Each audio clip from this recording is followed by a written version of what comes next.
Solidarity against child poverty. The story of a poor little boy's kindness that helped to change the world. Everything in our world happens for a reason. Do you believe that everything we do on a daily basis affects our future, one way or another? Do you believe that nothing in life is a coincidence? That everything in life is a test? Every day, we complete hundreds of different tasks, not realizing that what may seem meaningless to some can completely change another person's life forever. This is the story of an incredible journey that started the domino effect that would create Just Suppose world. A story that is proof that for every reason, there is a bigger and greater reason behind it all.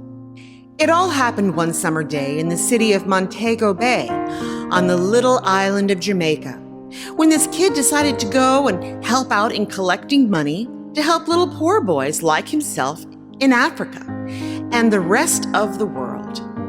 He was told in Sabbath school that they were in great need, and though he was shy and would rather go into the woods for a walk with his dogs, he decided to go into town and walk the 7-mile stretch to the airport, where he can do some ingathering to help the children that are in need across the world for the church that he grew up in. This was a part of the outreach ministry that the church has each year, and this particular year, in 1972, he thought that he should go, though he hated public speaking, especially to strangers. As he was walking his 7 miles, he ran into a white couple from the United States, walking on the hip strip of Montego Bay. He gathered up his courage, knowing that they might say no, like many he had met before, that were not interested in helping the poor, and he understood. This particular couple seemed happy, and so he approached them with his big smile and said, "Hi, my name is Mutti, and I'm here today to ask for a donation to help the poor little children in Africa and other third world countries to get something to eat and be able to go to school." They looked at him, then looked at each other, and then the kind lady said, "But you yourself are poor." He said, "Yes, we are poor, but my dear mom always told us to always try to help someone who is less fortunate than ourselves." The gentleman asked about his family. He told them the story of his 7 brothers and 2 sisters, and that even though life was not always kind to them, their mother always taught them to lend a helping hand to those in need, to those less fortunate than themselves. The couple was intrigued. And the woman, her name being Mistress Blackburn, wanted to meet this incredible woman he was talking about, his mom. They didn't have a telephone at his home, so he couldn't call his mom and tell her that he was bringing some strangers home, that they were on their way to meet her. The truth of the matter is that they didn't even have running water or electricity at their house, much less a telephone. Anyway, he directed them to his home.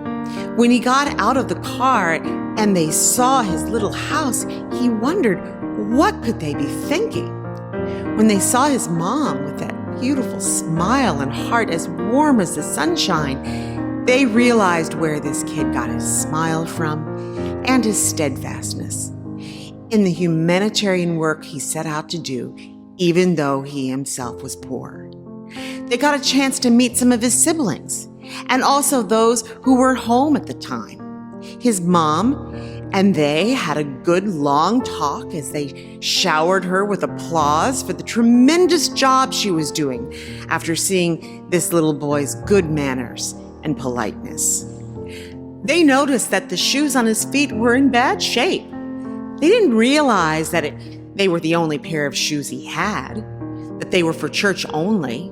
He was only wearing his 1 pair of beat-up shoes because he was going ingathering and he needed to look presentable. He also needed to take the heat off his feet. The walk to the airport where he did his ingathering was 7 miles long.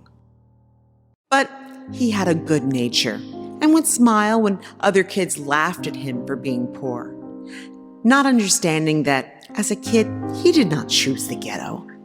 The ghetto chose him, just like he did not choose his mother or father, much less the place he was born. The couple promised to send the little boy a pair of shoes when they returned back to the United States.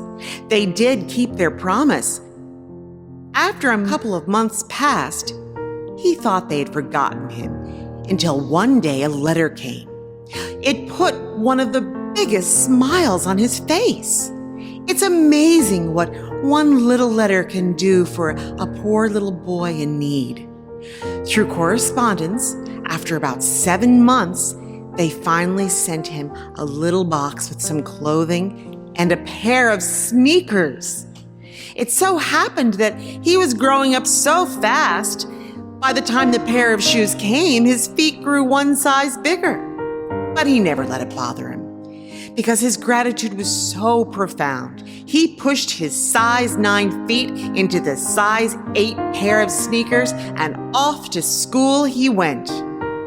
Even though they burned his feet like crazy, and his friends asked him why he was walking like a wounded animal, all he could do was smile. Although his feet hurt, he never let them bother him until he got used to the pain, knowing that one day the pain will go away.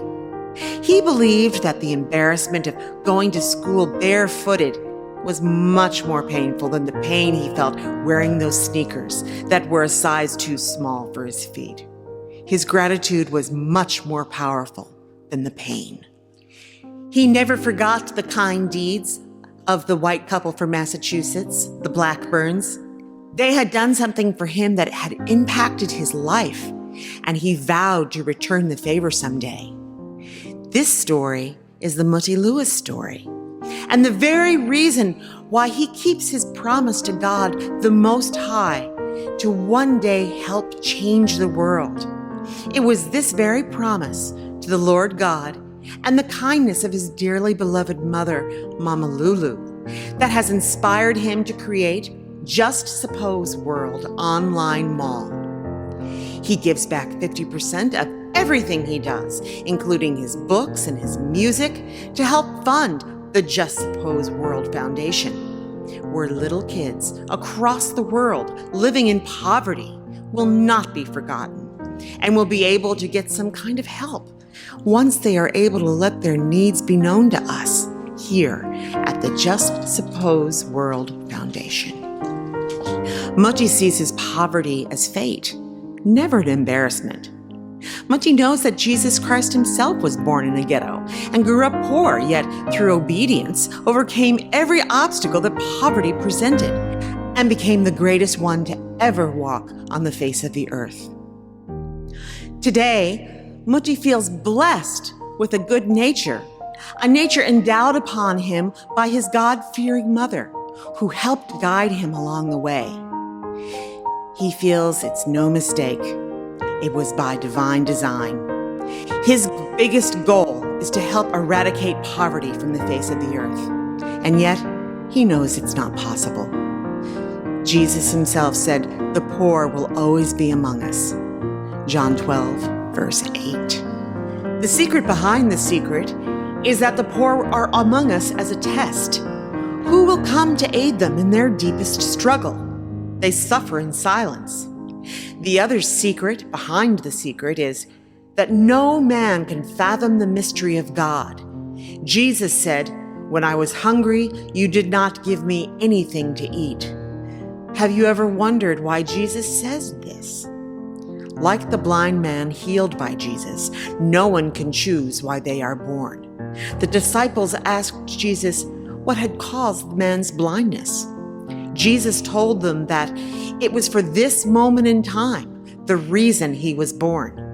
Christ would heal him, and the story of his healing would spread throughout the world. This is the very reason we have the poor among us.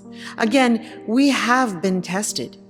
Help to give an impoverished child a story of which you can play a part. Without a story, there's no glory.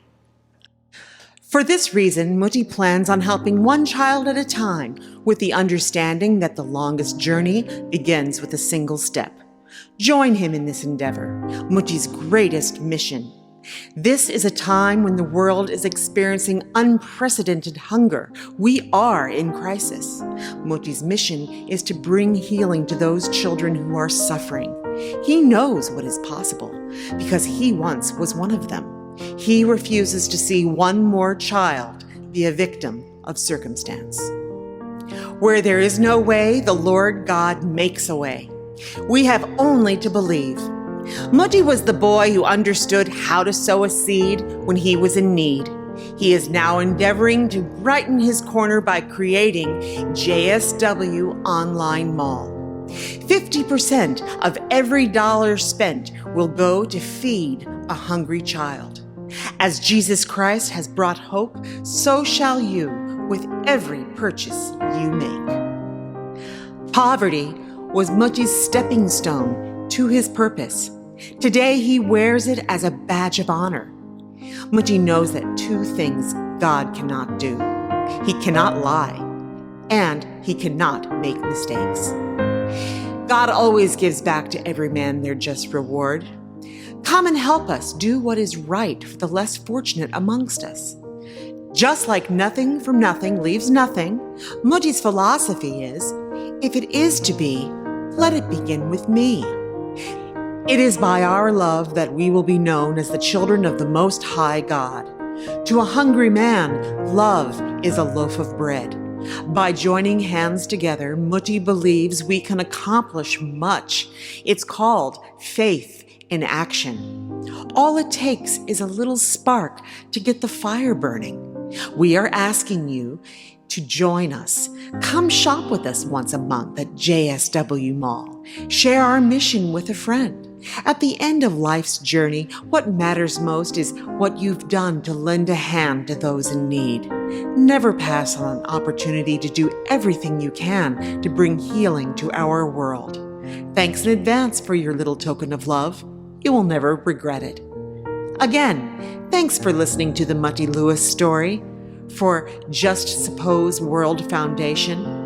Again, if you cannot help it this time, please tell a friend by sharing this message with others. This will mean a great deal to us and might be the only way you can help all of this count. God bless you, and I pray that your basket will never go empty. Contact Just Suppose World Foundation if you want to help, to give a donation, or if you are in need of help. Thank you.